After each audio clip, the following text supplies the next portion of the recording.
African देश Angola अपनी foreign policy को चेंज कर रहा है।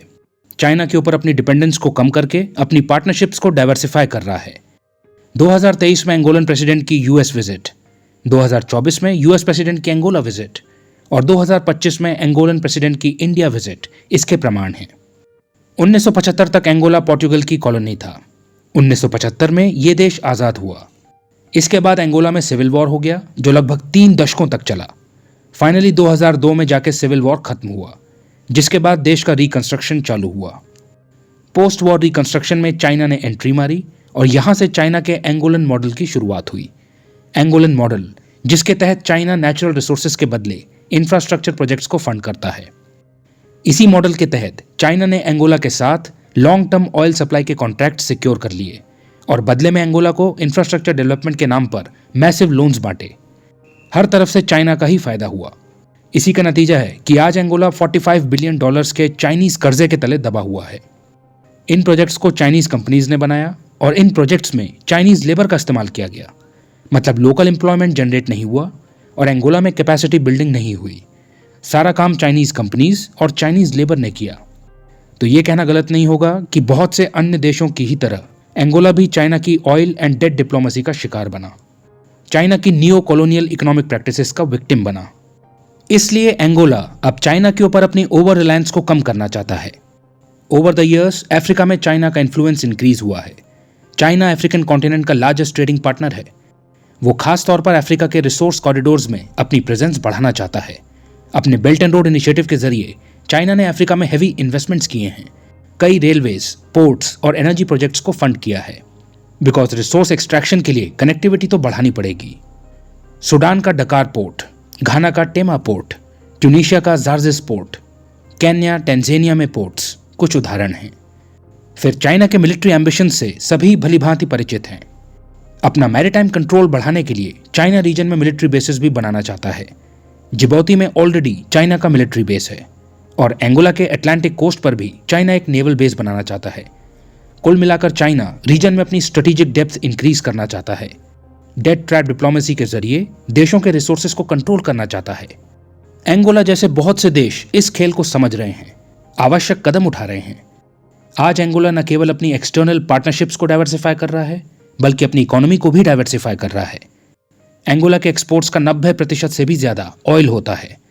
एंगोला इसे बदलना चाहता है, इसलिए वो एग्रीकल्चर और माइनिंग जैसे सेक्टर्स में इन्वेस्टमेंट्स बढ़ा रहा है। इस देश में एग्रीकल्चर और फिशरीज सेक्टर के ग्रोथ का काफ़ी ज़्यादा पोटेंशियल है। एंगोला इसे टैप करना चाहता है।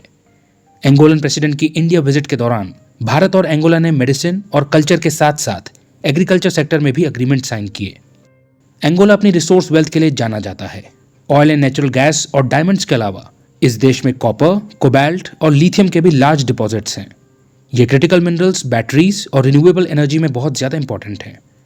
आज ग्रीन टेक्नोलॉजी में इस्तेमाल होने वाले इन क्रिटिकल मिनरल्स के लिए देशों के बीच होड़ लगी हुई है। इसलिए एंगोला माइनिंग सेक्टर पर भी फोकस कर रहा है। अपने अनटैप्ड डिपॉजिट्स को लेवरेज करना चाहता है और ग्लोबल टेक सप्लाई चेन में एक वैल्यूएबल प्लेयर बनना चाहता है। इसी के तहत लोबिटो कॉरिडोर बनाया जा रहा है।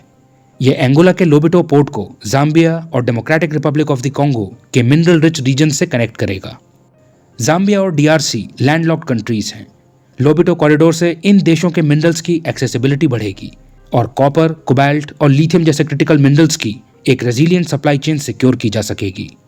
रीजन में चाइना के बढ़ते मिलिट्री फुटप्रिंट और अफ्रीकन देशों को इकोनॉमिकली डिपेंडेंट बनाने की चाइनीज पॉलिसी से यूएस अलार्म्ड है। यूएस बैक लोबिटो कॉरिडोर इसी का रिस्पॉन्स है। लोबिटो कॉरिडोर G7 के PGI इनिशिएटिव का फ्लैगशिप प्रोजेक्ट है, जिसे चाइना के BRI के काउंटर के रूप में देखा जा रहा है। एंगोला जो चाइना के ऊपर अपनी निर्भरता को कम करना चाहता है, उसके लिए भारत एक रिलायबल पार्टनर साबित हो सकता है।